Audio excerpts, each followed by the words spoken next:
በዚህ ሌሰን ላይ ስለተለያዩ የኬሚካል ሪአክሽን አይነቶች የምንነጋገር ይሆናል።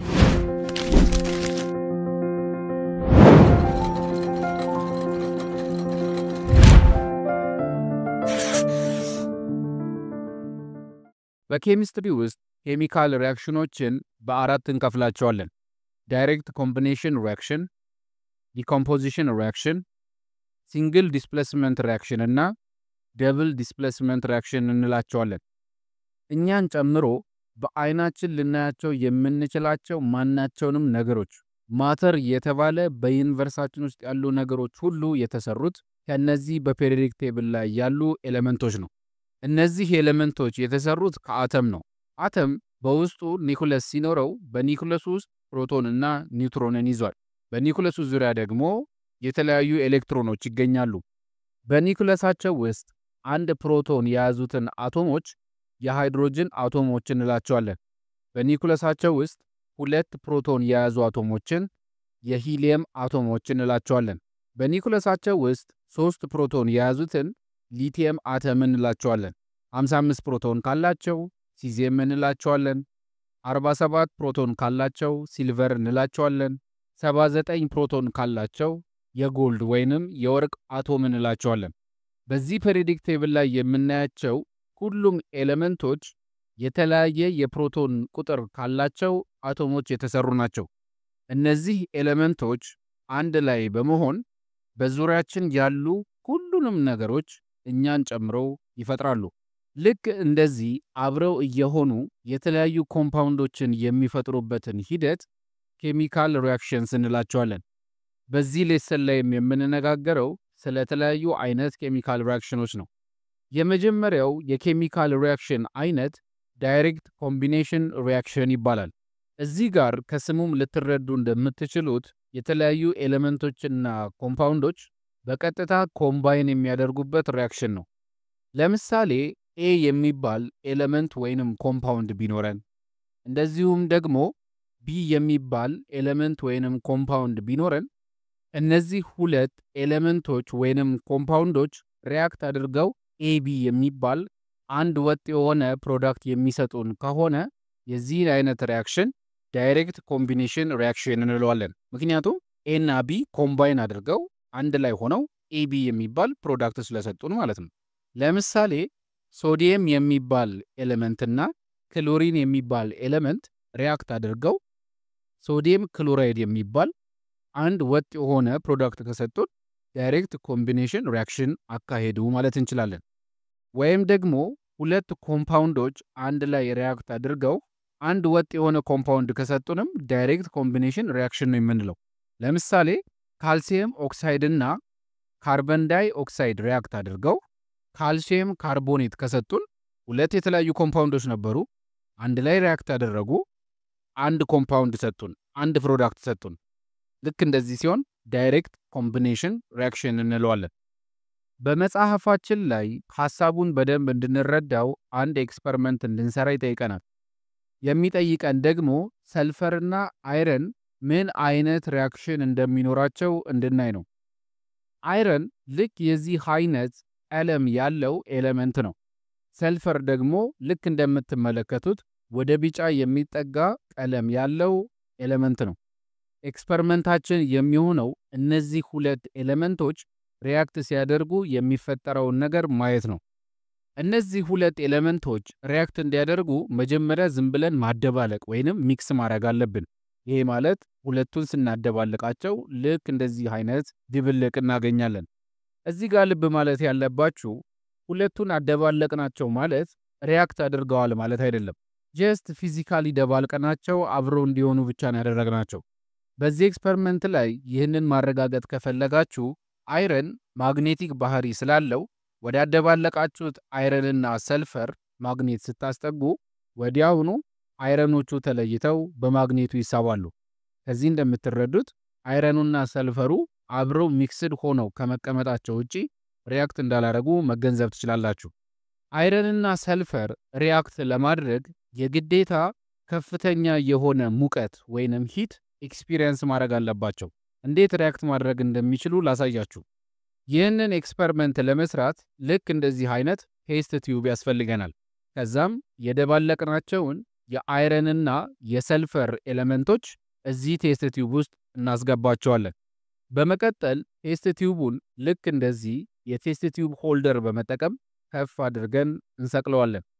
ቅድም እንደነገርኳችሁ አይረንና ሰልፈር ሪያክት ለማድረግ ሙቀት ወይንም ሂት ኤክስፒሪየንስ ማድረግ አለባቸው። ስለዚህ በቴስት ቲዩቡ ስር ልክ እንደዚህ በንሰን በርነር እናመጣና ሙቀት እንዲያገኙ እናደርጋቸዋለን። ሙቀት እያገኙ ሲመጡ አይረኑና ሰልፈሩ ሪያክት እያደረጉ ይሄዳሉ። ሪያክት እያደረጉ መሆኑን የምታውቁት ደግሞ ከለራቸውን እየቀየሩ ስለሚሄዱ ነው። እየጠቆሩ ይሄዱና መጨረሻ ላይ ጥቁር የሆነ ፕሮዳክት ይሰጡናል። ሪያክት ማድረጋቸውን ለማረጋገጥ ልክ እንደቀድሙ ከላይ ማግኔት ስታስቀምጡባቸው ወደ ማግኔቱ የሚሳብ ምንም አይነት አይረን አይኖርም። ይሄ ማለት አይረኑና ሰልፈሩ በትክክል ሪያክት አድርገዋል ማለት ነው። አሁን የሰራነው ኤክስፐሪመንት አይረንንና ሰልፈርን አደባለቅናቸው፣ ከዛም ሙቀት ሰጠናቸው። በነገራችን ላይ ልክ ሪያክሽን ሲጻፍ ልክ እንደዚህ ትሪያንግል የሚመስል ምልክት ካያችሁ ዴልታ እንለዋለን። የሚገልጸው ደግሞ ሪያክሽኑን ለማካሄድ ሂት እንደተጠቀምን ሙቀት እንደተጠቀምን ነው። ስለዚህ አይረንና ሰልፈርን አደባልቀን ሙቀት ስንሰጣቸው የሆነ ጥቁር ፕሮዳክት ሰጥተውናል።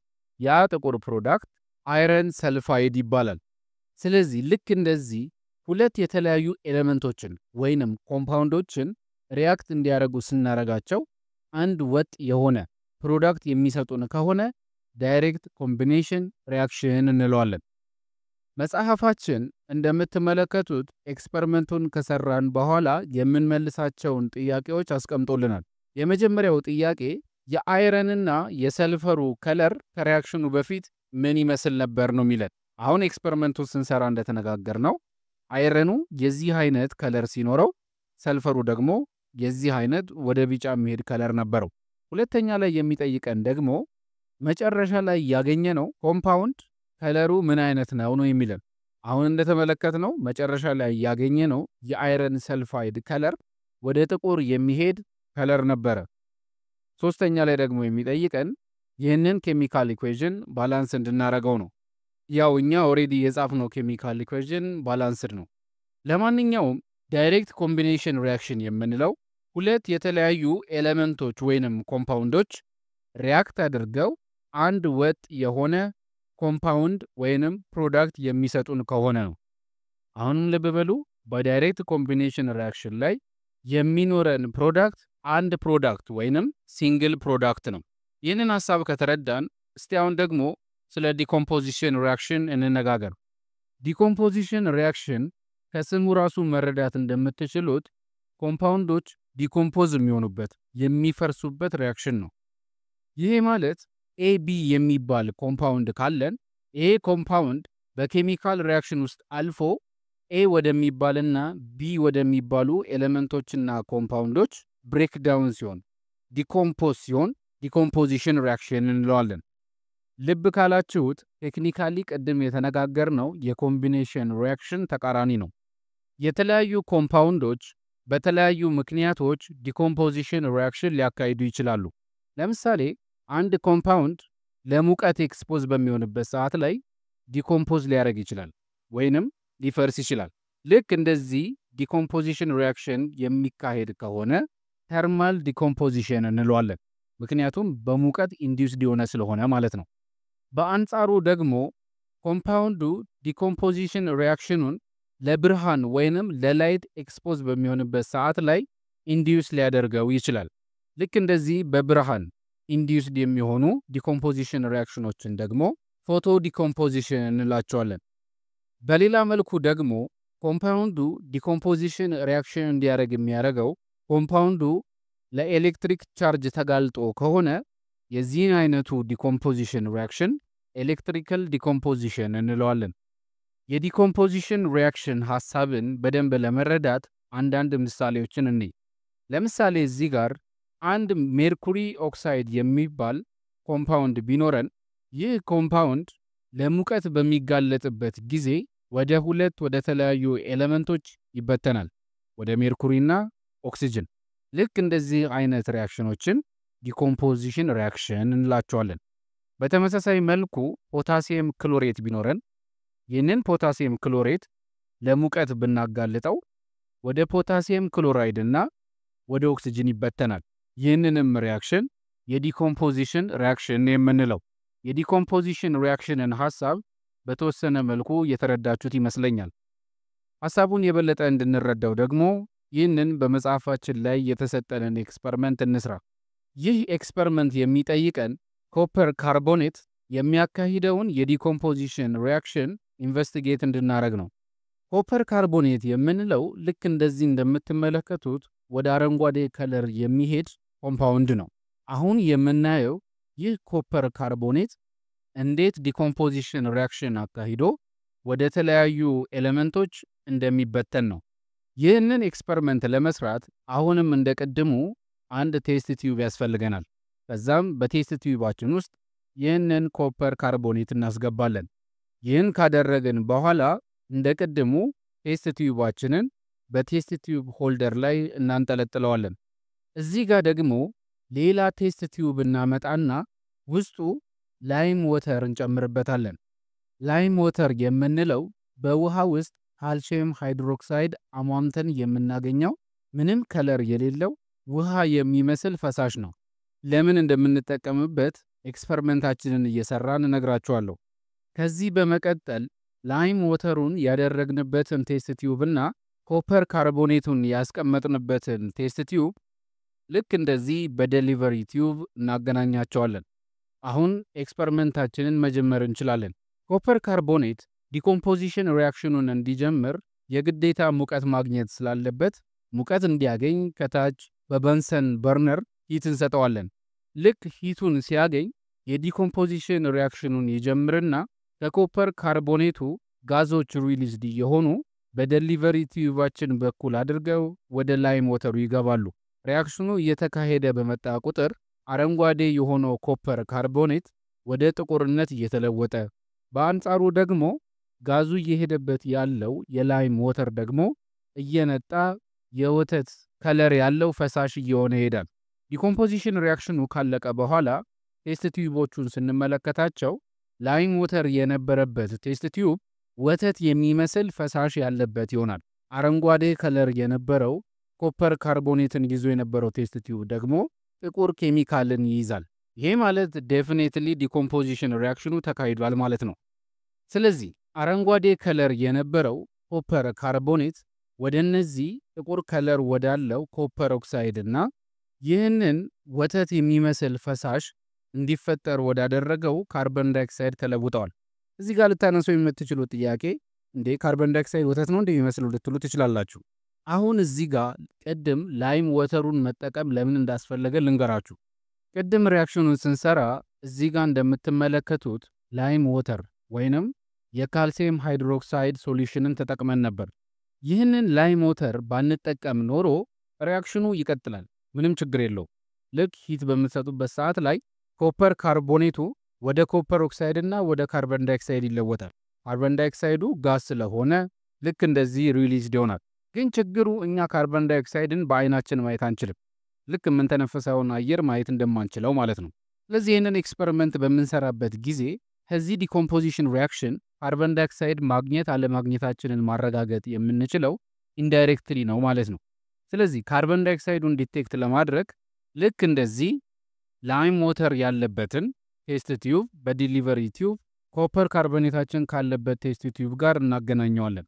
አሁን እንደነገርኳችሁ ላይም ወተር የምንለው የካልሲየም ሃይድሮክሳይድ ሶሉሽን ነው። ካልሲየም ሃይድሮክሳይድ ደግሞ ከካርቦን ዳይኦክሳይድ ጋር ሪያክት በሚያደርግበት ጊዜ ካልሲየም ካርቦኔት ይፈጥራል። ካልሲየም ካርቦኔት ደግሞ ሚልኪ የሆነ ወይንም እንደ ወተት አይነት የሚመስል ፈሳሽ ነው። ስለዚህ ካልሲየም ሃይድሮክሳይድ ከካርቦን ዳይኦክሳይድ ጋር ሪያክት በሚያደርግበት ጊዜ ካልሲየም ካርቦኔት ወይንም ወተት የሚመስል ፈሳሽ የሚፈጥር ከሆነ ላይም ወተር አድርገን ልክ ኮፐር ካርቦኔቱ ዲኮምፖዝ ሲያደርግ ይሄ ወተት የሚመስል ፈሳሽ የሚፈጠር ከሆነ ካርቦን ዳይኦክሳይድ ሪሊዝድ ሆኗል ማለት እንችላለን ማለት ነው።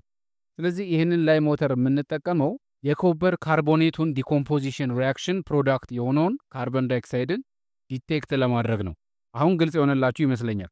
በዚህ ኤክስፐሪመንት ላይ የተካሄደው ዲኮምፖዚሽን ሪአክሽን ኮፐር ካርቦኔት ወደ ኮፐር ኦክሳይድ እና ካርበን ዳይኦክሳይድ የተለወጠበት ነው። እንደምትመለከቱት ኮፐር ካርቦኔት በውስጡ አንድ ኮፐር፣ አንድ ካርበን እና 3 ኦክሲጅኖችን ይዟል። ከነዚህ ውስጥ ደግሞ አንዱ ኮፐር እና አንዱ ኦክሲጅን በጋራ ኮፐር ኦክሳይድ ሲፈጥሩ የቀሩት አንድ ካርበን እና 2 ኦክሲጅኖች ደግሞ ይህንን ካርበን ዳይኦክሳይድ ፈጥረዋል። ለዚህ በትክክልም ዲኮምፖዝ አድርገዋል ወይንም ተበትነዋል ማለት እንችላለን ማለት ነው። ይህንን ኤክስፐሪመንት በትክክል መረዳታችንን ኢቫሉዌት ለማድረግ መጽሐፋችን የሚጠይቀን አንዳንድ ጥያቄዎች አሉ። አሁን በተነጋገርነው መሰረት እነዚህን ጥያቄዎች ለመመለስ ሞክሩ። ሶስተኛው የሪአክሽን አይነት ደግሞ ሲንግል ዲስፕሌስመንት ሪአክሽን ነው። ይህ ሪአክሽን የሚለን ደግሞ ኤ የሚባል ኤሌመንትና ቢሲ የሚባል ኮምፓውንድ ሪአክት ቢያደርጉ ቢ የሚባል ኤሌመንትና ኤሲ የሚባል ኮምፓውንድ ይሰጡናል ይላል። ይህ ማለት ልብ ብላችሁ ካያችሁት ሪአክት እያደረጉ ያሉት ኤ የሚባል ኤሌመንትና ቢና ሲ የሚባሉ ኤሌመንቶች የፈጠሩት ኮምፓውንድ ነው። ይህ ኤ የሚባል ኤሌመንትና ቢሲ የሚባለው ኮምፓውንድ ሪአክት ሲያደርጉ ኤ የሚባለው ኤሌመንት ቢን አስወጥቶ ወይንም ዲስፕለስ አድርጎ ኤሲ የሚባል ኮምፓውንድ ይፈጥርና ቢ ለብቻው ራሱን የቻለ ኤሌመንት ሆኖ ለብቻው ይወጣል። እዚህ ጋር ያገኘነው ፕሮዳክት በዚህ ሁኔታ የመጣ ነው። ስለዚህ አንድ ኤሌመንት ለብቻው አለ፣ ከሆነ ኮምፓውንድ ጋር ሪአክት ያደርጋል። ያ ኤሌመንት እዛ ኮምፓውንድ ውስጥ ካሉ ኤሌመንቶች አንዱን ዲስፕሌስ ያደርገውና ያፈናቅለውና እሱ ይገባል። የወጣው ዲስፕሌስ ዲሆን ኤሌመንት ደግሞ ለብቻው ይቀራል። በነገራችን ላይ የሚፈናቀለው ቢ ብቻ ላይሆን ይችላል፣ ሲም ሊሆን ይችላል። የሚፈናቀለው ኤ ፕላስ ቢሲ የሚለው ሪአክሽን ቢኤ ፕላስ ሲም ሊሆን ይችላል። ይሄ ማለት የሚፈናቀለው ሲ ይሆናል ማለት ነው። ግን ከዛ ኮምፓውንድ ውስጥ አንዱ ኤሌመንት ለብቻው በነበረው ኤሌመንት ይፈናቀላል ወይንም ዲስፕሌስ ይሆናል። በዚህኛው ሪአክሽን ላይ ኤ ዲስፕሌስ ያደረገው ቢ ነው፣ ከዛ ቢ ፕላስ ኤሲ ሆነ። በዚህኛው ሪአክሽን ላይ ደግሞ ኤ ዲስፕሌስ ያደረገው ሲ ነው፣ ቢኤ ፕላስ ሲ ሆኖ ሲ ለብቻዋ ወጣች ማለት ነው። ስለዚህ ሲንግል ዲስፕሌስመንት ሪአክሽን የምንለው የዚህ አይነት ስትራክቸር ያለው ነው። ሐሳቡን በደንብ እንድትረዱ እዚህ ጋር 3 ተማሪዎች አሉ ብለን እንውሰድ። እነዚህ ተማሪዎች አሳይመንት ቢሰጣቸውና አሳይመንቱን ለሁለት መስራት እንደሚቻል ቢነገራቸው፣ ነገር ግን አሳይመንቱን ማስገባት የሚችሉት በእጃቸው ጽፈው ብቻ ከሆነ ይህንን አሳይመንት በትክክል ለመስራት 2 ነገር ያስፈልጋቸዋል ማለት ነው። አንደኛው አሳይመንቱ የተሰጠበትን ሰብጀክት ማተር በደንብ አንደርስታንድ ማድረግ አለባቸው፣ ወይንም አሳይመንቱን ለመስራት በቂ ዕውቀት ሊኖራቸው ይገባል። ሁለተኛ ነገር ደግሞ ቆንጆ አሳይመንት ለማስገባት በእጅ ጽፈው ስለሆነ የሚያስገቡት ጥሩ እጅ ጽሑፍ ያስፈልጋል። ስለዚህ አሳይመንቱን ለየብቻ መስራትም የሚቻል ከሆነ ለሁለትም መስራት የሚቻል ከሆነ ለሁለት የሚሰሩ ሰዎች ሊመራረጡ የሚችሉት ጥሩ እጅ ጽሑፍ ያለው ሰው የአሳይመንቱን ሐሳብ በደንብ የተረዳ ሰው ይፈልጋል። ሐሳቡን በደንብ የተረዳ ሰው ደግሞ አሳይመንቱን በስነ ስርዓት ሊጽፍ የሚችል ጥሩ እጅ ጽሑፍ ያለው ሰው ይፈልጋል። ሁለቱም እጅ ጽሑፋቸው ቆንጆ ሆኖ የአሳይመንቱን ሰብጀክት ማተር የማይረዱት ከሆነ አሳይመንቱን በስነ ስርዓት ሊሰሩት አይችሉ። በተመሳሳይ መልኩ ሁለቱም ሰብጀክት ማተሩን በትክክል አንደርስታንድ አድርገው ጽሑፋቸው የማያምር ከሆነ አሪፍ አሳይመንት ለማስረከብ ይቸገራሉ። ስለዚህ ሰብጀክት ማተሩን በደንብ የተረዳው ሰው ጥሩ እጅ ጽሑፍ ያለው ሰው ሲፈልግ፣ ጥሩ እጅ ጽሑፍ ያለው ሰው ደግሞ ሰብጀክት ማተሩን በደንብ የተረዳው ሰው ይፈልጋል። በዚህ ሁኔታ ሁለቱ አንድ ላይ ቢመዳደቡና ቀይ ቲሸርት የለበሰው ለብቻው ቢቀር ይሄኛው ወንድ ጥሩ እጅ ጽሑፍ አለው ብንል፣ እዚህ ጋር ያለችው ሴት ደግሞ ሰብጀክት ማተሩን በደንብ አንደርስታንድ አድርጋለች ብንልና ቀይ ቲሸርት ያደረገው ደግሞ ጥሩ እጅ ጽሑፍ አለው ብንል፣ እዚህ ጋር አሁን ልብ በሉ፣ ሁለቱ ወንዶች ጥሩ እጅ ጽሑፍ ነው ያላቸው። ሴቷ ደግሞ ሰብጀክት ማተሩን በደንብ አንደርስታንድ አድርገዋለች። ሁለት ጥሩ እጅ ጽሑፍ ያለው ሰውና አንድ ሰብጀክት ማተሩን የተረዳ ሰው ነው ያለው። ስለዚህ በዚህ ሲናሪዮ ላይ ተፈላጊው የሆነው ሰብጀክት ማተሩን አንደርስታንድ ያደረገችው ሴት ናት። ስለዚህ የመምረጥ ዕድል ያላት እሷ ናት ማለት ነው። የምትመርጠው ደግሞ ከሁለቱ የተሻለ እጅ ጽሑፍ ያለውን ሰው ነው። አሁን አብሯት አንድ ግሩፕ ላይ ያለው ላይት ግሬ የለበሰው የተሻለ እጅ ጽሑፍ ካለው እዛው ትቀራለች። ነገር ግን ቀይ የለበሰው አብሯት ካለው ላይት ግሬ ከለበሰው የተሻለ እጅ ጽሑፍ ካለው ቡድን ቀይራ ወደ ቀዩ ትሄዳለች። ነገር ግን አብሯት ያለው ልጅ ቀይ ከለበሰው የተሻለ እጅ ጽሑፍ ካለው ግን እዛው በነበረችበት ትቀራለች። ግን ደግሞ ሲናሪዮውን ቀይረነው ቀይ የለበሰው ልጅ ጥሩ እጅ ጽሑፍ ሳይሆን ሰብጀክት ማተሩን በደንብ አንደርስታንድ ያደረገ ነው ብንል አሁን ቀይ የለበሰውና ሴቷ የአሳይመንቱን ሰብጀክት ማተር በደንብ አንደርስታንድ ያደረጉ ናቸው። ላይት ግሬ የለበሰው ነው ለብቻው ጥሩ እጅ ጽሑፍ ያለው። ስለዚህ አሁን መራጭ የሚሆነው ላይት ግሬ የለበሰው ጥሩ እጅ ጽሑፍ ያለው ነው። ሴቷ ቀይ ከለበሰው አሳይመንቱን የተሻለ አንደርስታንድ የምታደርግ ከሆነ ከሷ ጋር ይቆያል። ነገር ግን ቀይ የለበሰው ከሴቷ የተሻለ ሰብጀክት ማተሩን አንደርስታንድ ካደረገ ግን የተሻለ ወደ ሆነው ወደ ወንዱ ይሄዳል ማለት ነው። ይሄ ማለት ከሴቷ ጋር ነበረ፣ የተሻለ ሰብጀክት ማተሩን አንደርስታንድ የሚያደርግ ሲያገኝ ወደ እሱ ጋር ሄደ። ይሄ ማለት እሷ ዲስፕሌስ ተደረገችና በሌላ ሰው ተተካች ማለት ነው። ሲንግል ዲስፕሌስመንት ሪያክሽንም የሚሰራው በዚህ ሐሳብ ነው። ለምሳሌ ዚንክና ሃይድሮክሎሪክ አሲድ ሪያክት እንዲያደርጉ ብናረጋቸው የሚሰጡን ዚንክ ክሎራይድ እና የሃይድሮጅን አተም ነው። አሁን እዚህ ጋር በደንብ ልብ በሉ። መጀመሪያ ላይ ለብቻው አንድ ዚንክ ነበረን። ሪያክት እንዲያደርግ ያደረግነው ከሃይድሮክሎሪክ አሲድ ነው። ሃይድሮክሎሪክ አሲድ ውስጥ ደግሞ 2 ሃይድሮጅን 2 ክሎሪን አለ። ከሪያክሽኑ በኋላ ያገኘነው ዚንክ ክሎራይድ 1 ዚንክና 2 ክሎሪን አለው። በተጨማሪ ያገኘነው 2 ሃይድሮጅኖችን ነው። አሁን እዚህ ጋር በደንብ ይዩት። ዚንክ መጀመሪያ ለብቻው ነበረ። እዚህ ጋር ደግሞ ሃይድሮጅንና ክሎሪን አንድ ላይ ነበሩ። ከሪያክሽኑ በኋላ ዚንክና ክሎሪን አንድ ላይ ሆነው ሃይድሮጅኑ ዲስፕሌስ ተደርጎ ለብቻው ወጣ። ይሄ ማለት መጀመሪያ ሃይድሮጅንና ክሎሪን አንድ ላይ ነበሩ። ከሪያክሽኑ በኋላ ግን አንድ ላይ የሆኑት ዚንክና ክሎሪን ናቸው። ይሄ ማለት ከሪያክሽኑ በፊት ብቻውን የነበረው ዚንክ ሃይድሮጅንን ዲስፕሌስ አድርጎታል ወይንም አፈናቅሎታል ማለት ነው።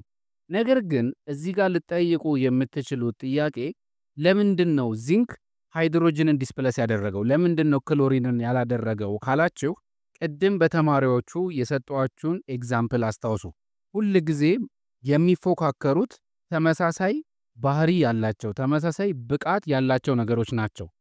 በዚህ ምሳሌ ላይ ላይት ግሬ የለበሰው የተሻለ እጅ ጽሑፍ አለው ብንል፣ ሴቷና ቀይ ቲሸርት የለበሰው ደግሞ ስለ አሳይመንቱ ሰብጀክት ማተር የተሻለ አንደርስታንዲንግ አላቸው ብንል፣ የተሻለ እጅ ጽሑፍ ያለውን ሰው ለማግኘት የሚፎካከሩት ሁለቱ ሰብጀክት ማተሩን በደንብ የተረዱት ናቸው። ቀይ ቲሸርት የለበሰው ከሴቷ የተሻለ ሰብጀክት ማተሩን አንደርስታንድ የሚያደርገው ከሆነ ጥሩ እጅ ጽሑፍ ያለው ሰው ሴቷን ትቶ ቀይ ቲሸርት ወደ ለበሰው ይሄዳል። ምክንያቱም የተሻለ ሰብጀክት ማተሩን አንደርስታንድ ስለሚያደርገው። ይሄ ማለት ሴቷ ዲስፕሌስ ተደረገች ማለት ነው። ነገር ግን ደግሞ ሴቷ ሰብጀክት ማተሩን ቀይ ቲሸርት ከለበሰው የተሻለ አንደርስታንድ የምታደርገው ከሆነ ደግሞ ላይት ግሬ የለበሰው ጥሩ እጅ ጽሑፍ ያለው ከሷ ጋር ይሆናል። በዚህ ሰዓት ደግሞ ቀይ ቲሸርት የለበሰው ዲስፕሌስ ሆነ ማለት ነው። ይሄ ማለት አንዱ አንዱን ዲስፕሌስ ሊያደርግ የሚችለው ተመሳሳይ ባህሪ ያላቸው እርስ በርሳቸው ይፎካከሩና የተሻለ የሆነው ዲስፕሌስ ያደርጋል፣ የተሻለ ያልሆነው ደግሞ ዲስፕሌስ ይደረጋል ማለት ነው። በዚህ ኬሚካል ሪያክሽን ላይም መጀመሪያ በሃይድሮክሎሪክ አሲድ ውስጥ ሃይድሮጅን ከክሎሪን ጋር ነበረ። ነገር ግን ከሪያክሽኑ በኋላ እንደምትመለከቱት ሃይድሮጅን ዲስፕሌስ ተደርጎ ዚንክ ክሎራይድ ተፈጥሯል። ዚንክም ሃይድሮጅንም ሜታሊክ ካራክተር ያላቸው ሲሆኑ ክሎሪን ግን ነን ሜታል ነው። ስለዚህ የሚፎካከሩት ሜታሎቹ ናቸው። ዚንክ ሃይድሮጅንን ዲስፕሌስ ያደረገበት ምክንያት ከሃይድሮጅን የተሻለ ሪአክቲቪቲ ስላለው ነው። ስለዚህ በሲንግል ዲስፕሌስመንት ሪያክሽን ላይ ዲስፕሌስ የሚደራረጉት ባላቸው የሪአክቲቪቲ መጠን ነው። ይሄ ማለት ዚንክ ሃይድሮጅንን ዲስፕሌስ ያደረገው ከሃይድሮጅን የተሻለ ሪአክቲቪቲ ስላለው ነው ማለት ነው። ግን ይሄ ሪአክቲቪቲ የምንለው ነገር ምንድን ነው? በዚህ ሪአክሽን ላይ ሪአክቲቪቲ ስንል ምን ማለታችን እንደሆነ ልንገራችሁ። በዚህ ሪአክሽን ላይ ሪአክት ያደረጉት ዚንክና ሃይድሮክሎሪክ አሲድ ናቸው።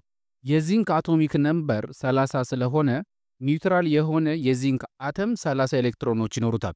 የመጀመሪያው ሼል ላይ 2 ኤሌክትሮኖች፣ በሁለተኛው ሼል ላይ 8 ኤሌክትሮኖች፣ በሶስተኛው ሼል ላይ 18 ኤሌክትሮኖች፣ በመጨረሻው ሼል ላይ ደግሞ 2 ኤሌክትሮኖች ይኖሩናል። ይሄ ማለት አንድ ኒውትራል የሆነ የዚንክ አተም በቫላንስ ሼሉ ላይ 2 ኤሌክትሮኖች ይኖሩታል ማለት ነው። በአንጻሩ ደግሞ ሃይድሮክሎሪክ አሲድ ከ2 ሃይድሮጅንና ከሁለት ክሎሪን የተገነባ ስለሆነ ሃይድሮጅን አቶሚክ ነምበሩ 1 ስለሆነ 1 ኤሌክትሮን ነው ያለው። አቶሚክ ስትራክቸሩ ይህንን ነው የሚመስለው። በአንጻሩ ክሎሪን ደግሞ አቶሚክ ነምበሩ 17 ስለሆነ ኒውትራል የሆነ የክሎሪን አተም 17 ኤሌክትሮኖች ይኖሩታል። በመጀመሪያው ሼል ላይ 2 ኤሌክትሮን፣ በሁለተኛው ሼል ላይ 8 ኤሌክትሮን፣ በሶስተኛው ሼል ላይ ደግሞ 7 ኤሌክትሮን ይኖረዋል።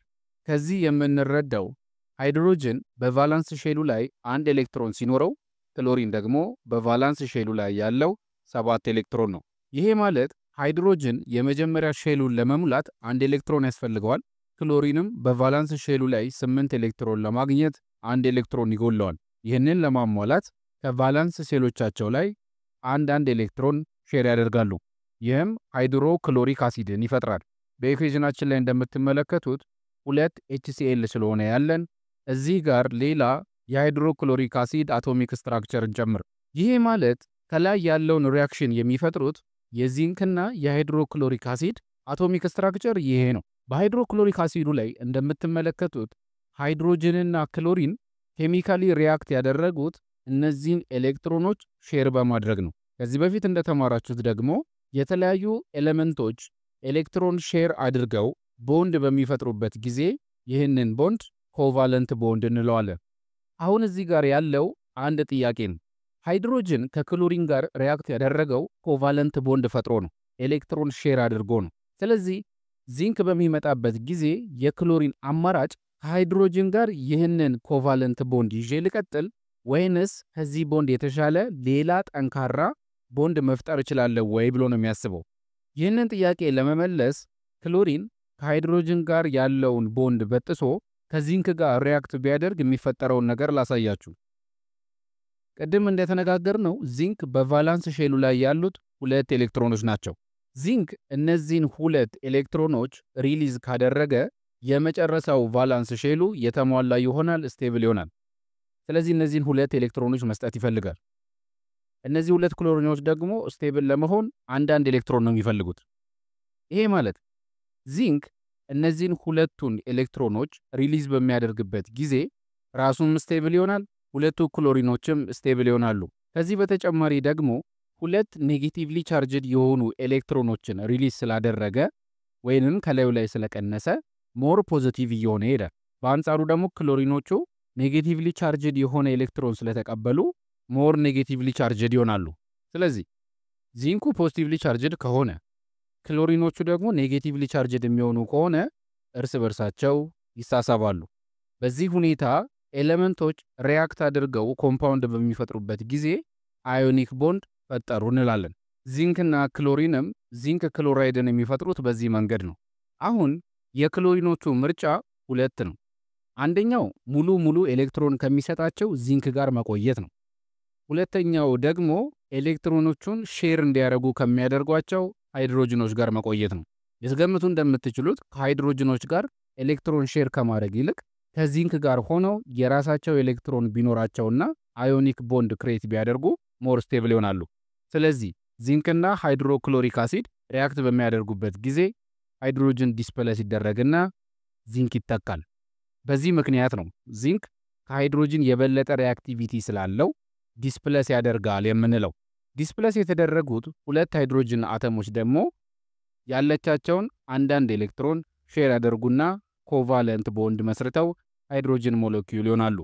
አሁን ሪአክቲቪቲ ምን እንደሆነ ዚንክ ለምን ሃይድሮጅንን ዲስፕለስ እንዳደረገ የተረዳችሁ ይመስለኛል። እስካሁን ከተረዳነው ሐሳብ በሲንግል ዲስፕሌስመንት ሪአክሽን ውስጥ ዲስፕሌሰር አለ ወይንም አፈናቃይ አለ። ዲስፕሌሰር የሚሆነው ደግሞ ሃይሊ ሪአክቲቭ የሆነው ኤሌመንት ነው። ዲስፕሌስድ የሚሆነው ወይንም ደግሞ የሚፈናቀለው ደግሞ ሌስ ሪአክቲቭ የሆነው ነው። እንደዚህ አይነት ዲስፕሌስመንት ሪአክሽኖች የሚካሄዱት ደግሞ አተሞች ሞር ስቴብል ለመሆን በሚያደርጓቸው ኬሚካል ሪአክሽኖች ምክንያት ነው። አሁን ከተነጋገርናቸው ሐሳቦች ተነስታችሁ ማግኒዚየምና ሃይድሮክሎሪክ አሲድ ሪአክት ቢያደርጉ ማግኒዚየም ክሎራይድና ሃይድሮጅን ተፈጠሩ ብላችሁ እንደዚሁ አይታችሁ ሲንግል ዲስፕሌስመንት ሪአክሽን እንደሆነ ማወቅ ትችላላችሁ። ማግኒዚየም እዚህ ጋር ብቻውን ነበር፣ ሃይድሮጅንና ክሎሪን እዚህ ጋር አብረው ነበሩ። ከሪያክሽን በኋላ በሃይድሮጅን ቦታ ማግኒዚየም ተተክቶ ማግኒዚየም ክሎራይድ ሆነ። ሃይድሮጅን እዚህ ጋር ለብቻው ቀረ።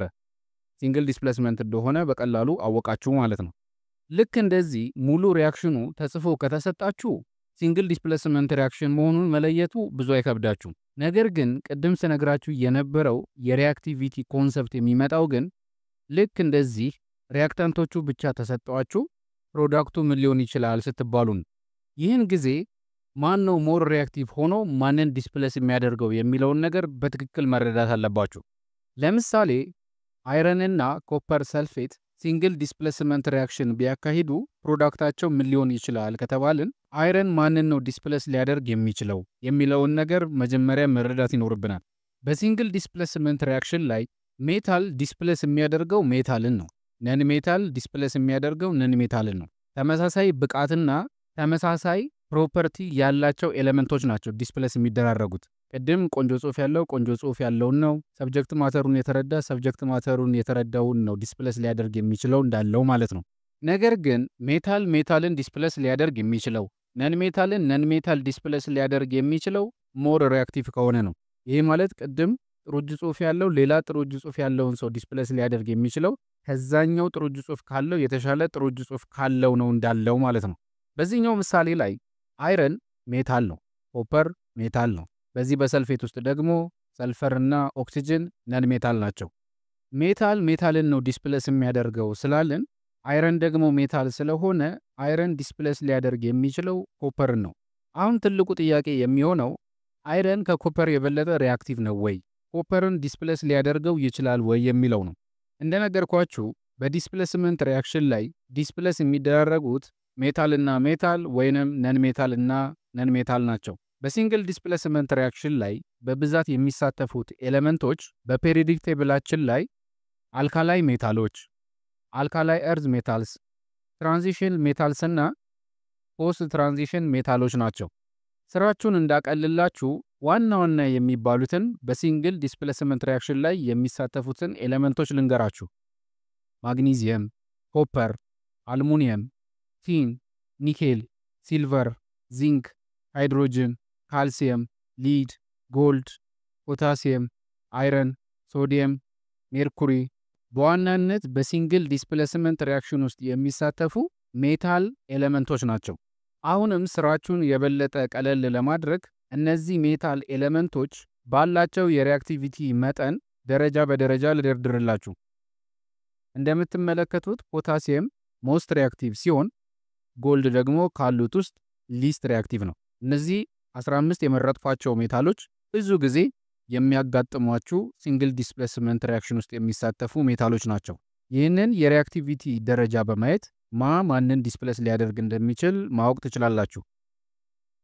በሲንግል ዲስፕሌስመንት ሪአክሽን ከነን ሜታሎች ደግሞ በዋናነት የሚሳተፉትን ኤሌመንቶች በቅደም ተከተል እንደዚህ አስቀምጬላችኋለሁ። ከነን ሜታል ኤሌመንቶች ሃይሊ ሪአክቲቭ የሆነው ፍሎሪን ሲሆን በዚህ ሊስት ላይ ሊስት ሪአክቲቭ የሆነው ካርበን ነው። ይህንን ሊስት እንዴት አድርጋችሁ እንደምትጠቀሙበት ላሳያችሁ። ለምሳሌ ቅድም በጀመርነው ኤግዛምፕል ላይ አይረን እና ኮፐር ሰልፌት ሪአክት ቢያደርጉ አይረን ኮፐርን ዲስፕሌስ ማድረግ ይችላል ወይንስ አይችልም ብለን ነበር። እንደምትመለከቱት አይረን በሊስታችን ላይ 7ኛ ደረጃ ላይ ነው ያለው። በአንጻሩ ኮፐር ደግሞ ያለው 12ኛ ላይ ነው። ይሄ ማለት አይረን ከኮፐር የበለጠ ሞር ሪአክቲቭ ነው ማለት ነው። ሪአክቲቪቲ ምን ማለት እንደሆነ ቅድም አስረድቻችኋለሁ። ይሄ ማለት አይረን ኮፐርን ዲስፕሌስ ማድረግ ይችላል ማለት ነው። ስለዚህ የዚህ ሪአክሽን ውጤታችን የሚሆነው አይረን ሰልፌት ሲደመር ኮፐር ይሆናል። ይህንን ሪአክሽን ላብራቶሪ ውስጥ ብታደርጉት ምን ልታዩ እንደምትችሉ ላሳያችሁ። ኮፐር ሰልፌት የምንለው ልክ እንደዚህ አይነት ውሃ ሰማያዊ ከለር ያለው ኮምፓውንድ ነው። ኮፐር ሰልፌቱ ከአይረን ጋር ስለሆነ ሪአክት እንዲያደርግ የፈለግነው ይህንን በውስጡ አይረን የያዘ ሚስማር እንጠቀም። ሁለቱ ሪአክት እንዲያደርጉ ሚስማሩን አንስተን ኮፐር ሰልፌት ውስጥ እንጨምረው። በነገራችን ላይ አይረንና ኮፐር ሰልፌት ሪአክት እንዲያደርጉ ሙቀት መስጠት አይጠበቅብንም፣ ሌላ ምንም ማድረግ አይጠበቅብንም። ልክ እንደዚህ አንድ ላይ እንዲሆኑ ካደረግናቸው በራሳቸው ሪአክት ያደርጋሉ። ከትንሽ ቆይታ በኋላ ውሃ ሰማያዊ የነበረው የኮፐር ሰልፌት ፈሳሽ እንደምትመለከቱት ደማቅ አረንጓዴ ወደሚመስል ቀለም መለወጥ ይጀምራል። በአንጻሩ ሚስማሩ ደግሞ ልክ እንደዚህ ላይት ብራውን ወደሚመስል ቀለም መለወጥ ይጀምራል። ይሄ ማለት ይህ ደማቅ አረንጓዴ የሚመስለው ፈሳሽ አይረን ሰልፌት ሲሆን ሚስማሩ ልክ እንደዚህ ላይት ብራውን እንዲሆን ያደረገው ደግሞ ኮፐር ነው። ከኮፐር የተሰሩ ሳንቲሞችን ማየታችሁ ከሆነ ልክ እንደዚህ ላይት ብራውን ከለር ነው ያላቸው። ከዚህ የምንረዳው ኮፐሩ ዲስፕሌስ ተደርጎ ሚስማሩ ላይ ሲሆን ሚስማሩ ውስጥ የነበረው አይረን ደግሞ ከሰልፌቱ ጋር ሪያክት አድርጎ አይረን ሰልፌት ፈጥሯል። እንግዲህ ሲንግል ዲስፕሌስመንት ሪያክሽን የምንለው የዚህን አይነት ሪያክሽኖች ነው። ሐሳቡን አሁንም የበለጠ እንድንረዳው የኮፐርና የሃይድሮክሎሪክ አሲድ ሪያክሽን ምን ሊመስል እንደሚችል እንይ። ሁለቱ የሚያካሂዱት ሪያክሽን ሲንግል ዲስፕሌስመንት ሪያክሽን ከሆነ ቅድም እንደተነጋገርነው ሜታል ሜታልን ነው ዲስፕሌስ የሚያደርገው፣ ነን ሜታልን ነው ዲስፕሌስ የሚያደርገው። እዚህ ጋር ዲስፕሌስ ሊያደርግ የሚችለው ኮፐር ሜታል ነው። ስለዚህ ዲስፕሌስ ካደረገ የሚያደርገው ሌላ ሜታል ነው። በሃይድሮክሎሪክ አሲድ ውስጥ ደግሞ እንደ ሜታል አክት የሚያደርገው ሃይድሮጅን ነው። ስለዚህ ኮፐር ሃይድሮጅኑን ነው ማለት ነው ዲስፕሌስ የሚያደርገው። ነገር ግን ኮፐር ሃይድሮጅኑን ዲስፕሌስ ለማድረግ ከሃይድሮጅን የበለጠ ሪአክቲቪቲ ሊኖረው ይገባል። ይህንን ቼክ ስናደርግ በሰጠዋችሁ ሊስት ላይ ኮፐር ሪአክቲቪቲ ሌቭሉ 12ኛ ሲሆን ሃይድሮጅን ደግሞ 11ኛ ነው። ይሄ ማለት ሃይድሮጅን ከኮፐር የበለጠ ሞር ሪአክቲቭ ነው ማለት ነው። ስለዚህ ኮፐር ሃይድሮጅንን ዲስፕሌስ ሊያደርገው አይችልም። ስለዚህ በኮፐርና በሃይድሮክሎሪክ አሲድ መካከል ምንም አይነት ሪአክሽን አይኖርም ማለት ነው። አሁን ሐሳቡን የበለጠ አንደርስታንድ እያደረጋችሁት ያላችሁ ይመስለኛል። አሁንም ሐሳቡን የበለጠ እንድንረዳው በመጽሐፋችን ላይ የተሰጡንን እነዚህን የኤክሰርሳይዝ ጥያቄዎች አብረን እንስራ። የመጀመሪያው ጥያቄ የሚለን ዚንክና ሰልፈሪክ አሲድ ሪያክት ቢያደርጉ ፕሮዳክታቸው ምን ይሆናል የሚል ነው። እዚህ ጋር ለብቻው የተቀመጠው ዚንክ ሲሆን በሰልፈሪክ አሲድ ውስጥ ደግሞ ሃይድሮጅን፣ ሰልፈርና ኦክሲጅን ይገኛሉ። በዚንክና በሰልፈሪክ አሲድ ውስጥ ካሉ ኤሌመንቶች ሜታል የሆኑት ዚንክና ሃይድሮጅን ናቸው። ስለዚህ ዲስፕሌስ ሊደራረቡ የሚችሉት እነሱ ናቸው ማለት ነው። ነገር ግን ዚንክ ሃይድሮጅንን ዲስፕሌስ ማድረግ ይችላል ወይ የሚለውን ነገር መጠየቅ አለብን። እንደምትመለከቱት በተሰጠ ሊስት ላይ ዚንክ የሚገኘው በ6ኛ ደረጃ ላይ ነው። በአንጻሩ ደግሞ የሃይድሮጅን ሪአክቲቪቲ ሌቭል በተሰጠ ሊስት ላይ 11ኛ ላይ ነው ያለው። ይሄ የሚያሳየን ዚንክ ከሃይድሮጅን የበለጠ ሪአክቲቭ ነው ማለት ነው። ይሄ ማለት ዚንክ ሃይድሮጅንን ዲስፕሌስ ማድረግ ይችላል። ስለዚህ የሪአክሽናችን ውጤት የሚሆነው ዚንክ ሰልፌት ሲደመር የሃይድሮጅን ሞለኪውል ይሆናል ማለት ነው። ወደ ሁለተኛው ጥያቄ ስንመጣ በሁለተኛው ጥያቄ ላይ የተጠየቅነው ዚንክና ኮፐር ናይትሬት ሪያክት ቢያደርጉ የሁለቱ ዲስፕሌስመንት ሪአክሽን ፕሮዳክት ምን ይሆናል የሚል ነው። እንደምትመለከቱት ብቻውን ያለው ዲስፕሌስ የሚያደርገው ዚንክ ነው። ሪያክት የሚያደርገው ከኮፐር ናይትሬት ጋር ሲሆን በኮፐር ናይትሬት ውስጥ ያሉት ኤሌመንቶች ኮፐር፣ ናይትሮጅን እና ኦክሲጅን ናቸው። በዚህ ሪአክሽን ውስጥ ዚንክ ሜታል ሲሆን ዚንክ ዲስፕሌስ ሊያደርገው የሚችለው ሌላኛው ሜታል ደግሞ ኮፐር ነው። አሁን የምንጠይቀው ጥያቄ ዚንክ ኮፐርን ዲስፕሌስ ማድረግ ይችላል ወይ፣ ሞር ሪአክቲቭ ነው ወይ የሚለውን ነው። በእኛ የሪአክቲቪቲ ሊስት ላይ ደግሞ ኮፐር 12ኛ ደረጃ ላይ ሲሆን ዚንክ ደግሞ ያለው 6ኛ ነው። ይሄ ማለት ዚንክ ከኮፐር የበለጠ ሞር ሪአክቲቭ ነው፣ ኮፐርን ዲስፕሌስ ማድረግ ይችላል ማለት ነው። ስለዚህ የዚህ ሪአክሽን ውጤት የሚሆነው ዚንክ ናይትሬት ሲደመር ኮፐር ይሆናል። እስቲ አሁን ደግሞ ወደ ሶስተኛው ጥያቄ እንሂድ። እዚህ ጋር ደግሞ የሚጠይቀን በኮፐርና በሲልቨር ናይትሬት መካከል ሲንግል ዲስፕሌስመንት ሪአክሽን ሲካሄድ ፕሮዳክቱ ምን ሊሆን ይችላል ነው የሚለን። እንደምትመለከቱት ብቻውን ያለው ኤሌመንት ኮፐር ነው። በሲልቨር ናይትሬት ውስጥ ደግሞ ያሉት ኤሌመንቶች ሲልቨር፣ ናይትሮጅን እና ኦክሲጅን ናቸው። ኮፐር ሜታል ነው። ስለዚህ ዲስፕሌስ ሊያደርገው የሚችለው ሜታል ነው። በሲልቨር ናይትሬት ውስጥ ያለው ሜታል ደግሞ ሲልቨር ነው። አሁን ትልቁ ጥያቄ ኮፐር ሲልቨርን ዲስፕሌስ ማድረግ ይችላል ወይ የሚለው ነው። በሪአክቲቪቲ ሊስታችን ላይ ስትመለከቱት ሲልቨር ያለው 14ኛ ላይ ነው። ኮፐር ደግሞ ያለው 12ኛ ነው። ይሄ ማለት ኮፐር ከሲልቨር የተሻለ ሞር ሪአክቲቭ ነው ማለት ነው። ስለዚህ ኮፐር ሲልቨርን ዲስፕሌስ ማድረግ ይችላል። ይሄ ማለት የኮፐርና የሲልቨር ናይትሬት ሲንግል ዲስፕሌስመንት ሪያክሽን ፕሮዳክት ኮፐር ናይትሬት ሲደመር ሲልቨር ነው የሚሆነው ማለት ነው። ወደ አራተኛው ጥያቄ ስንመጣ ሪያክታንት የሆኑት ክሎሪንና ፖታሲየም አዮዳይድ ናቸው። እንደምትመለከቱት ለብቻው የሆነው ክሎሪን ነው። በፖታሲየም አዮዳይድ ውስጥ ያሉት ደግሞ ኤሌመንቶች ፖታሲየም እና አዮዲን ናቸው። ክሎሪን ነን ሜታል ነው። ይሄ ማለት ዲስፕሌስ ማድረግ የሚችለው ሌላ ነን ሜታል የሆነን ኤሌመንት ነው። በፖታሲየም አዮዳይድ ውስጥ ያሉት ፖታሲየም እና አዮዲን ሲሆኑ ፖታሲየም ሜታል ነው። ነን ሜታል የሆነው አዮዲን ነው። ስለዚህ ክሎሪን ዲስፕሌስ ማድረግ የሚችለው አዮዲኑን ነው ማለት ነው። አሁን ትልቁ ጥያቄ ከክሎሪንና ከአዮዲን ሞር ሪያክቲቭ የሆነው የቱ ነው የሚለው ነው። ወደ ነን ሜታል ሊስታችን ስንሄድ ክሎሪን ያለው ሁለተኛ ላይ ሲሆን አዮዲን ደግሞ ያለው አራተኛ ላይ ነው። ይሄ ማለት ክሎሪን ከአዮዲን የበለጠ ሞር ሪያክቲቭ ነው። አዮዲኑን ዲስፕሌስ ማድረግ ይችላል ማለት ነው። ስለዚህ የዚህ ሪያክሽን ፕሮዳክት የሚሆነው ፖታሲየም ክሎራይድ ሲደመር አዮዲን ይሆናል። ኢኩዌዥኑ ባላንስድ እንዲሆንልን አዮዲን ለብቻው መቆም ስለማይችል አንድ አዮዲን እንጨምራልና የአዮዲን ሞለኪውል እናደርገዋለን። በፕሮዳክት ሳይድ ሁለት አዮዲን ካለን በሪያክታንት ሳይድም ሁለት አዮዲን ሊኖረን ስለሚገባ እዚህ ጋር ሁለት እንጨምራለን። ፖታሲየም አዮዳይዱ ጋር ኮኤፊሽንታችን ሁለት ከሆነ የፖታሲየም ቁጥራችንም ሁለት ስለሚሆን ፖታሲየም ክሎራይድ ጋርም ሁለት እናደርጋለን። አሁን እንደምትመለከቱት ኬሚካል ሪያክሽኑ ባላንስድ ሆኖ እንላለን። ይህንን ኬሚካል ሪያክሽን አሁን ባላንስ ያደረግኩት ባለፈው በተነጋገርነው የኢንስፔክሽን ሜቶድን በመጠቀም ነው። እናንተ አልጀብሪክ ሜቶድን ወይንም ደግሞ ኤልሲኤም ሜቶድን በመጠቀም ሪያክሽኑን ባላንስ ማድረግ ትችላላችሁ። ስለዚህ የመጨረሻ ውጤታችን የሚሆነው ይህ ነው። አምስተኛ ላይ ያለውን ጥያቄ አሁን በተነጋገርነው መሰረት በራሳችሁ ለመስራት ሞክሩ። ለማንኛውም የሲንግል ዲስፕሌስመንት ሪያክሽን ሐሳቦች እነዚህ ናቸው። እስቲ አሁን ደግሞ ስለ ደብል ዲስፕሌስመንት ሪያክሽን እንነጋገር። ደብል ዲስፕሌስመንት ሪያክሽን የምንለው ኤቢ የሚባል ኮምፓውንድና ሲዲ የሚባል ኮምፓውንድ ሪያክት እንዲያደርጉ ብናደርጋቸው የሚሰጡን ፕሮዳክት ኤዲ እና ሲቢ የሚባሉ ከሆነ የዚህን አይነት ሪያክሽኖች ደብል ዲስፕሌስመንት ሪያክሽን እንላቸዋለን። እዚህ ጋር እንደምትመለከቱት ኤቢ የሚባለው ኮምፓውንድ ከኤ እና ከቢ የተሰራ ነው። ሲዲ የሚባለው ኮምፓውንድ ከሲ እና ከዲ የተሰራ ነው። ፕሮዳክቶቹ ጋር እንደምትመለከቷቸው ኤ ከቢ ተለይታ ከዲ ጋር ሆነች። ሲ ደግሞ ከዲ ጋር ተለይታ ከቢ ጋር ሆነች።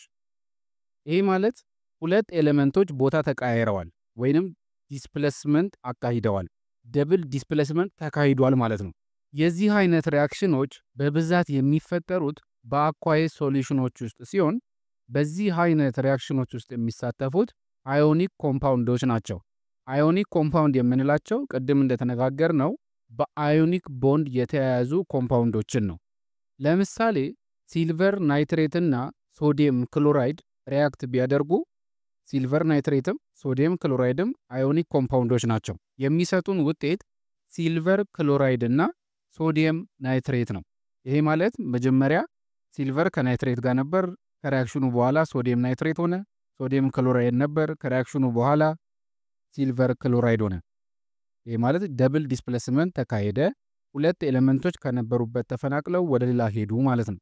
ሌላ ምሳሌ ብንመለከትም እንደዚሁ ባሪየም ክሎራይድ እና ሶዲየም ሰልፌት ሪያክት እንዲያደርጉ ብናደርጋቸው ባሪየም ክሎራይድ አዮኒክ ኮምፓውንድ ነው። ሶዲየም ሰልፌትም አዮኒክ ኮምፓውንድ ነው።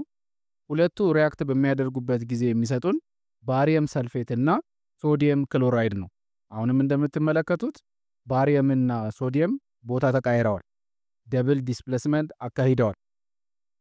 እዚህ ጋር ግን አንድ ላስታውሳችሁ የምፈልገው አብዛኛውን ጊዜ ደብል ዲስፕሌስመንት ሪያክሽን የሚያካሂዱት ሁለት አዮኒክ ኮምፓውንዶች ይሁኑ እንጂ አንዳንድ ጊዜ አዮኒክ ኮምፓውንዶች ከኮቫለንት ኮምፓውንድ ወይንም ሞለኪላር ኮምፓውንዶች ጋር ደብል ዲስፕሌስመንት ሪያክሽን ሊያካሂዱ ይችላሉ።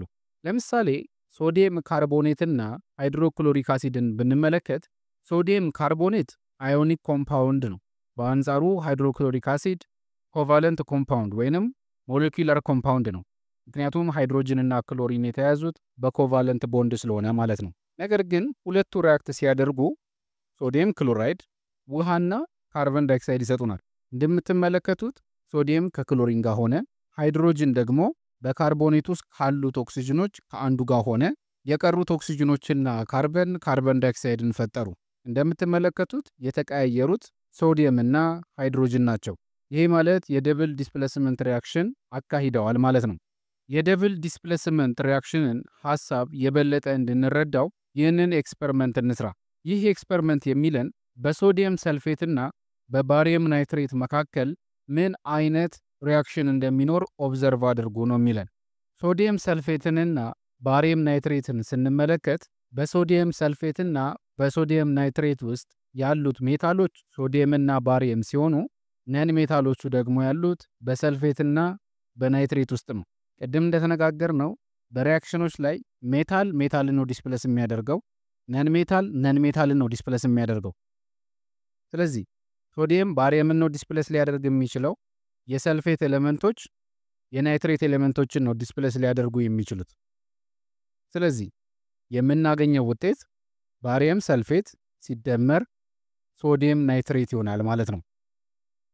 እስቲ ይህንን ሪያክሽን በላብራቶሪ ውስጥ ብናካሂደው ኤክስፐሪመንታችን ምን ይመስላል የሚለውን ነገር እንይ። ባሪየም ናይትሬት የምንለው ልክ እንደዚህ እንደምትመለከቱት ነጭ የሆነ ኮምፓውንድ ነው። ሶዲየም ሰልፌትም ልክ እንደዛው ነጣ ያለ የምትመለከቱት አይነት ኮምፓውንድ ነው።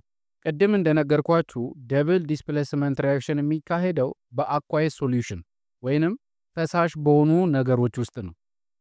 ስለዚህ ባሪየም ናይትሬትንና ሶዲየም ሰልፌትን ልክ እንደዚህ ውሃ እናዘጋጅና በውሃ ውስጥ አስገብተናቸው እናሟሟቸዋለን። ውሃ ውስጥ አስገብተን ስናሟሟቸው የውሃውን ከለር አይቀይሩትም። ልክ ስኳር ውሃ ውስጥ አስገብታችሁ ብታሟሙት ብዙ የውሃው ከለር እንደማይለወጠው ማለት ነው። ከዛም ባሪየም ሰልፌቱና ሶዲየም ሰልፌቱ ሪያክት እንዲያደርጉ ካሟሟነው ሶዲየም ሰልፌት የተወሰነ ቀርተን ወደ ባሪየም ናይትሬት ውስጥ እንጨምረዋለን። ከጨመርነው በኋላ እዚህ ጋር ልብ ማለት ያለባችሁ መጀመሪያ ላይ ሶዲየም ሰልፌቱን ባሪየም ናይትሬት ውስጥ ስንጨምረው ያለው ከለር ልክ እንደዚህ እንደ ውሃ ትራንስፓረንት የሆነ የውሃ ከለር ያለው ፈሳሽ ነው። ሪያክሽኑ ከተጀመረ ከጥቂት ቆይታ በኋላ ግን ፈሳሹ ነጭ ወደሆነ ወተት ወደሚመስል ከለር መቀየር ይጀምራል። ከጥቂት ቆይታ በኋላ ደግሞ ያ በጣም ነጭ የሆነው ወተት የሚመስለው ነገር እየረጋ እየወረደ ፕሪሲፒቴት እያደረገ ይጠልና ከታች ይቀመጣል። ልክ ውሃ ውስጥ አፈር ብትጨምሩ ከታች አፈሩ እንደሚቀረው ማለት ነው። ከታች ልክ እንደዚህ ነጭ ሆኖ የወተት መልክ ያለው በውሃ ውስጥ ከታች ፕሪሲፒቴት የሚያደርገው ባሪየም ሰልፌት ነው። ከሱ በላይ ደግሞ የውሃ ከለር ይዞ ከላይ ደግሞ የሚንሳፈፈው ሶዲየም ናይትሬት ነው። ባሪየም ሰልፌቱ በውሃው ታች ፕሪሲፒቴት አድርጎ ጠሎ የሚቀረው ኢንሶሉብል ስለሆነ ወይንም የማይሟሟ ስለሆነ ነው። ሶዲየም ናይትሬት ግን የሚሟሟ በመሆኑ ከላይ ውሃ ሆኖ ይንሳፈፋል። ስለዚህ በምታዩት መልኩ ደብል ዲስፕሌስመንት ሪያክሽን ይካሄዳል ማለት ነው። መጽሐፋችን ይህንን የደብል ዲስፕሌስመንት ሪያክሽን ኤክስፐሪመንት በትክክል መረዳታችንን ለማወቅ እነዚህን ጥያቄዎች እንድንመልስ ይጠይቀናል። የመጀመሪያው ጥያቄ ፕሪሲፒቴሽን የፈጠረው ኮምፓውንድ ምንድነው? ሶሉሽን ሆኖ ከላይ የሚጠለው ኮምፓውንድስ ምንድነው የሚል ሲሆን፣ ሁለተኛ ላይ የሚጠይቀን ጥያቄ ደግሞ ፕሪሲፒቴሽን የፈጠረው ኮምፓውንድ ከለር ምን እንደሆነ ነው። ሶስተኛ ላይ ደግሞ ኬሚካል ሪያክሽኑን ባላንስድ አድርገን እንድንጽፍ ይጠይቀናል። እነዚህን ሐሳቦች በሌክቸሩ ላይ በደንብ ያነሳዋቸው ስለሆኑ በራሳችሁ ለመመለስ ሞክሩ። ለማንኛውም አራቱ የኬሚካል ሪያክሽን አይነቶች እነዚህ ናቸው። ሐሳቦቹን በደንብ ለመረዳት ኤክሰርሳይዝ 1.4 ላይ ያሉትን ጥያቄዎች እንድትሰሩ ሪኮመንድ አደርጋችኋለሁ። ሁሉንም የኬጂኤን ኤዱኬሽን ሌክቸር ቪዲዮዎች በሞባይል አፕሊኬሽናችን ላይ ማግኘት የምትችሉ ሲሆን አፕሊኬሽኑን ለማግኘት የጉግል ፕሌይ ስቶርን መጠቀም ትችላላችሁ። ተጨማሪ ትምህርታዊ ሪሶርሶች በቴሌግራም ቻናላችን ላይ ይገኛሉ።